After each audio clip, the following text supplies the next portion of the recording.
Hola, muy buenos días. Les saluda Margie de GQ Radio, aquí con la abogada Carolina. Hola, buenos días. Soy la abogada Carolina nuevamente aquí en radio y escuchándonos y también en vivo y en directo, ¿verdad? Estamos en Facebook y también, como siempre, si no pueden, si por A o por B razón se nos va la señal, recuerden gqradio.com. Ahí estaremos todo el segmento y después estará también bajo Spotify, bajo GQ Radio. Y ahí pueden escuchar los segmentos, no solo sino que los anteriores, por cualquier pregunta. Como siempre, pueden mandar sus preguntas, acá vamos a tratar de monitorearlos. Hablemos un poquito en lo que tal vez la gente se conecta. Cuéntanos de tus seminarios. Ok, claro que sí. Buenos días a todos los que nos están escuchando. Nuestra firma Monti Ramírez cierto, tiene esta tradición de hacemos seminarios ya hace bastante tiempo y en general tratamos de responder a las necesidades de la comunidad. Hay una comunicación que se necesita para poder responder preguntas, ¿verdad? Estamos recibiendo un montón de noticias y a veces es confuso. Es decir, escuchamos algo en la noticia y decimos, ¿me afecta a mí? Y eso es lo que tratamos de hacer. Tratamos una comunicación directa con nuestra comunidad. Estamos en la 45 con la Parker y nuestra oficina se llama Monti Ramírez y el teléfono es 713-289-4546 y de hecho este sábado tenemos el seminario de este mes de julio, este sábado a las 9:30 de la mañana y llámenos al 713-289-4546 para buscar un poquito más de información acerca de nuestra dirección, a qué hora empieza y registrarse. Si nos está llegando un buen número de personas, la idea realmente es al final de dar un poquito un update, una actualización de lo que está pasando, dar una consulta totalmente gratuita a las personas que están en la cita, ¿verdad? En el seminario, para guiarnos. Entonces, traigan su documentación para poder mirarla rápidamente. No es una consulta muy larga, es más que nada para tener la posibilidad de guiarlos sus opciones, honestamente decirle, mire, estas son las posibilidades que vemos y de si hay alguna posibilidad realmente seguir adelante el proceso de residencia. Es lo que estamos buscando, hacernos residentes. Entonces, estás hablando de que después del seminario, ustedes dan las consultas gratis. Exactamente. O sea, que tienen que traer con ellos, ya sea que estén en proceso o brevemente algún papeleo de su caso. Sí, exactamente. La historia migratoria a veces cuesta encontrarla y si hemos tenido y guardado nuestra documentación es perfecto porque realmente nos ayuda bastante a dar una opinión un poquito más concreta, porque eso es lo que necesitamos, información. Y a veces esa información no está y demora encontrarla y podemos mandar a pedirla con inmigración, pero demora meses. Entonces, vale la pena la inversión de esperar ese tiempo, pero si tienen un recibo de las peticiones familiares, recibos de solicitudes que se han sometido anteriormente, es bien importante revisar eso. Ok, entonces cuéntanos brevemente qué está pasando o qué son los updates, cuáles son las noticias de última hora. Ok, lo que estamos mirando ahora, ¿cierto? Hay una restricción realmente a lo que es los casos de asilo. Los casos de asilo es uno de los elementos más contingentes, más controversiales en estos momentos porque estamos viendo un gran número de personas que vienen entrando por el sur de Estados Unidos, por la frontera. Y no son solamente centroamericanos, estamos hablando de africanos, estamos hablando de personas de la India, chinos, árabes y buscando asilo realmente, ¿verdad? Entonces, para buscar asilo, la persona debe presentarse a un puerto de entrada y solicitar asilo con un oficial. Y esos puertos de entrada están realmente, se puede decir, no dan abastos. Hay un proceso que está muy lento. Cuando la persona entra pidiendo asilo, tiene que saber que probablemente va a entrar a un proceso de detención. Y ahora las regulaciones han salido en efecto y lo que ha sucedido es que las personas que vienen entrando a Estados Unidos y no pidieron asilo en un país como por ejemplo que ahora Guatemala o México no podrían, estarían limitados y no califican para asilo ya más. Entonces, y eso es muy importante porque de las famosas caravanas, y no necesariamente como tú dices de Centroamérica, sino que vienen de todos lados. De todos lados. Dentro de esas caravanas vienen de todos lados. Exacto. Entonces tienen que aplicar ahora en Guatemala obligatoriamente para poder tener una oportunidad de poder aplicar en Estados Unidos. Los cubanos. De hecho, cubanos, venezolanos, hay una gran cantidad de personas que están esperando en Tijuana poder entrar de manera legal, porque las leyes en Estados Unidos legalmente permiten solicitar asilo, permiten esta Claro. solicitud. Y los cubanos, realmente no hay un cambio reciente. Lo que sabemos es que, pero es reciente de alguna manera, en los últimos 2 años, se ha restringido la posibilidad de pedir asilo para los cubanos. Inclusive hay presos cubanos. Hay muchas personas detenidas cubanas. Exacto, que están esperando a...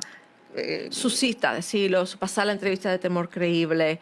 Y porque... Qué buena palabra, temor creíble. La entrevista de temor creíble, que es una entrevista en el fondo que va a pasar la persona con un oficial de asilo para determinar si legalmente la persona puede establecer una base para pedir asilo. Recordemos que para pedir asilo la persona tiene que demostrar que ha sufrido persecución en base a su opinión política, persecución en base a su, a lo mejor, religión, ¿cierto? Cristianos en países árabes, judíos o palestinos, ¿cierto? Dependiendo de la religión, podrían sufrir persecución. O sea, el temor es diferente. La base del asilo no es necesariamente ser político, pero tiene que establecerse en base a una persecución por razones políticas, por su religión, por su origen étnico, nacionalidad. Y si no cae bajo ninguna de estas categorías, la persona debe establecer que pertenece a un grupo social dentro de su país que es inmutable, que no cambia y que por pertenecer a ese grupo sufre persecución. Por ejemplo, se ha podido determinar que personas que a lo mejor se perciben como a lo mejor se perciben como homosexuales, como con una identidad sexual diferente, podrían sufrir persecución solamente en base a esa identidad que no pueden cambiar, podría ser una base para pedir asilo. Por mucho tiempo estuvimos peleando, incluso ganando casos de personas que a lo mejor estaban huyendo de su país de origen, especialmente de Honduras, cuando la mujer estaba sufriendo violencia doméstica. Y no es solamente sufrir violencia doméstica, se llegó a ese punto estableciendo que hay condiciones culturales que permiten o hay una impunidad respecto a lo que es una violencia intrafamiliar. ¿Pero eso no es DAWA o siempre aplica? No, eso no tiene nada que ver con DAWA. Es un grupo social y la persona podía pedir asilo basados en un grupo social estableciendo que pruebas de la situación del país culturalmente, ¿cierto? Que permitía esta acción violenta en contra de una persona con la cual se tenía una relación familiar y hay una impunidad. Entonces, esto no es solamente cualquier persona que sufre violencia doméstica. Entonces, es el asilo. Pero esto está limitado. Acaba de salir una decisión, ¿cierto?, de la administración del presidente Trump que limita severamente la posibilidad de pedir asilo. Porque eso es un poco complejo, pero al final de cuentas, lo que dice esta nueva opinión de la Corte basada en una acción del gobierno del presidente Trump es que se trata simplemente de una acción de individuos privados y eso no puede ser protegido por la ley de Estados Unidos bajo un asilo. Entonces ahí está la situación.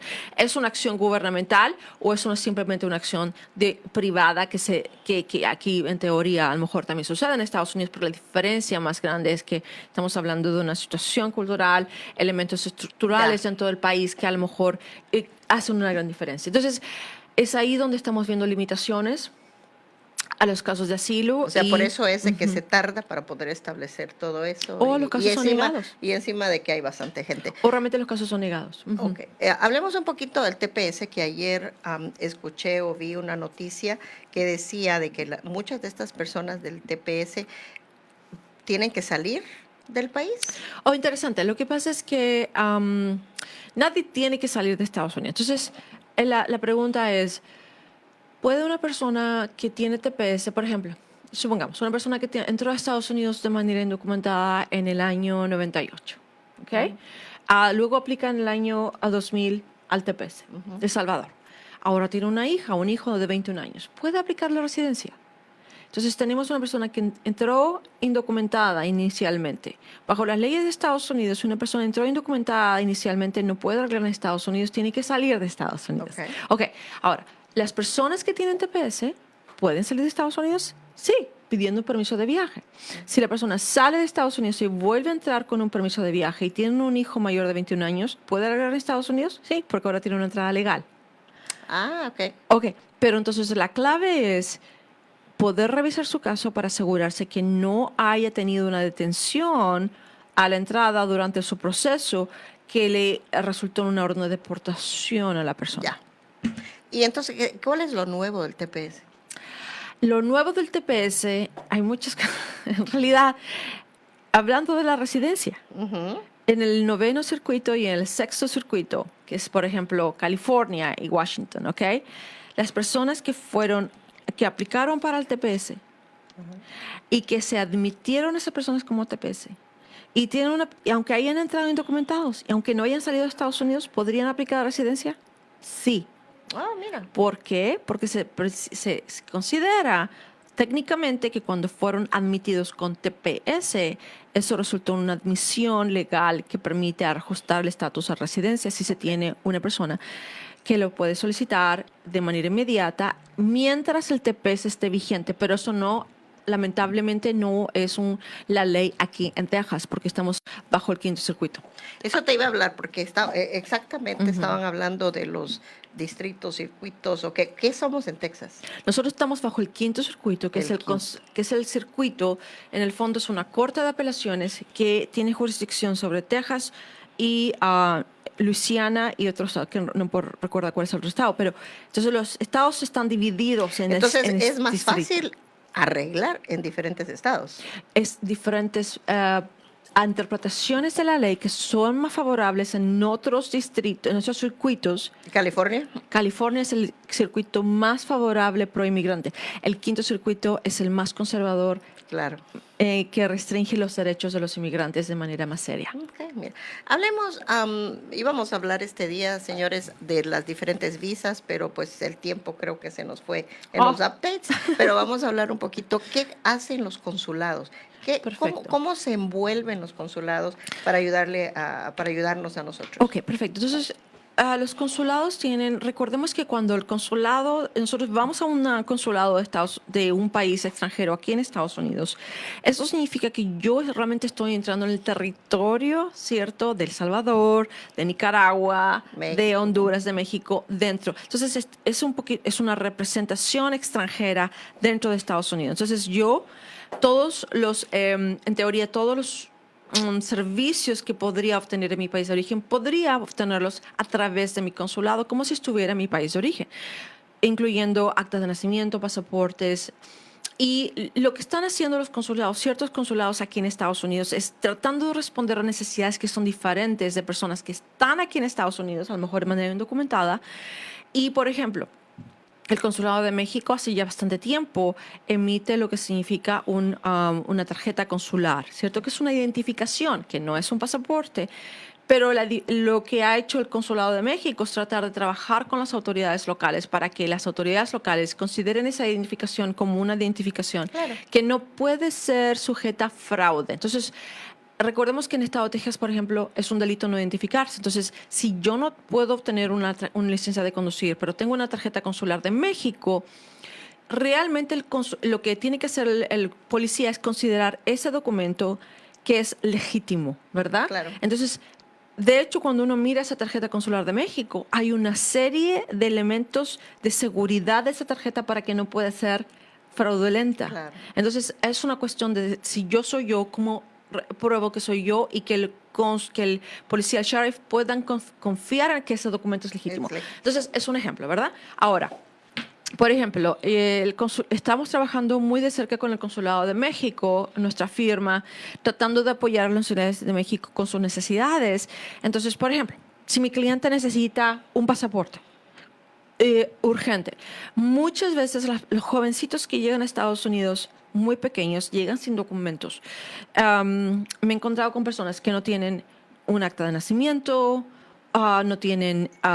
nunca han tenido pasaporte. Claro. Como no tienen una identificación, no tienen nada que muestre que viven en un lugar donde viven. Entonces, ¿cómo yo consigo un pasaporte? Generalmente para conseguir un pasaporte voy a necesitar algo que muestre que yo soy yo. Entonces ahí empezamos, ¿verdad? De a poquito a tratar de reconstruir nuestra vida. Y a veces me he encontrado con personas que no pueden probar que son de aquí o que son de allá. Wow. Entonces, Es un poco triste, ¿verdad? Claro. Porque realmente yo soy yo y no tengo documentos que prueben de dónde soy, cuándo nací, problemas con fechas de nacimiento. Entonces ahí está. Muchas veces yo digo a mi cliente, ok, váyase al consulado de México o váyase al consulado y pida esto. Y dice, pero no me lo quieren dar, etcétera. Entonces ahí trabajamos un poquito. ¿Cómo podemos conseguir Una esto? coordinación entre Exacto. ustedes. Por ejemplo, a veces cuando no hay una persona que pueda mostrar todos los requisitos para el pasaporte, a veces el consulado de México lo que hace en vez de dar el pasaporte de 10 años, lo da por un año para que le permita a la persona empezar a reconstruir su vida. Muchas veces... Su identidad. Exacto, su identidad. Muchas veces los niños nacieron, por ejemplo, en México y las mamás no lo alcanzaron a registrar porque se lo trajeron de meses. Wow. Entonces, yo tengo que probar que la persona nació en México, pero ¿cómo lo pruebo? Entonces, por ejemplo, el Consulado de México me está dando una carta que dice, damos toda la información. La mamá dice que nació en tal ciudad, de tal estado, entonces tienen que redirigirse al registro civil de ese lugar. Y lo que me dan es una carta que dice, no lo hemos localizado. Es todo lo que necesito. Tratamos de obtener la información y luego seguimos con el siguiente paso. O sea, señores, hay formas. Y Ya. eso es lo que estamos tratando de decirles a ustedes. Acta de nacimiento, tarjetas consulares. Otra cosa. Cuando yo estoy enviando a mi cliente a su cita consular para la residencia en su país de origen, ¿qué es lo que el gobierno de Estados Unidos me está pidiendo? Carta de antecedentes penales de su país. Okay. Entonces, los consulados puede que nos ayuden un poquito, si no, vamos a tener que regresar a nuestro país, hablar con un abogado que me pueda tramitar esa carta de antecedentes penales. En general, no necesito un abogado, por ejemplo, para conseguir esa carta de antecedentes penales en México, pero sí lo he visto en El Salvador y Honduras. Ya. Entonces, hay ciertas cosas, ¿verdad? Y les hacemos una invitación a los cónsules de estos países para que vengan con nosotros y que nos expliquen qué pueden hacer las personas y todo. Hay algo que me está casi que preocupándome. Hay muchos, y yo en mi agencia que vendemos seguros de transporte, tenemos muchos, más que todos salvadoreños y hondureños que andan manejando, cubanos, que manejan, tienen su licencia de commercial. Claro, es una licencia especial. Ajá. Tienen TPS. Yeah. O sea, las licencias van con la expiración de su TPS, que quiere decir para muchos septiembre, ¿no? Exactamente. ¿Qué va a pasar con estas personas que no pueden renovar estas licencias? Cuando el gobierno de Estados Unidos ya ordenó, hay un comunicado oficial en el website que dice que se va a extender automáticamente permiso de trabajo hasta enero del 2020, porque estamos pendientes con una decisión de la Corte Suprema. Entonces, cuando eso sucede, generalmente lo que hacemos es trabajar directamente con la oficina de licencias de conducir, ¿verdad? Entonces, preparo una pequeña cartita o mando a mi cliente con su documento de aprobación de la 821, que es el TPS, con su permiso de trabajo, y con la notificación oficial del Departamento de Estado, ¿verdad? Con el Departamento de Seguridad Nacional, perdón, que dice que hay una excepción automática. Entonces, las licencias de conducir toman un poquito de tiempo a veces, pero están acostumbradas. Ellos saben, conocen TPS.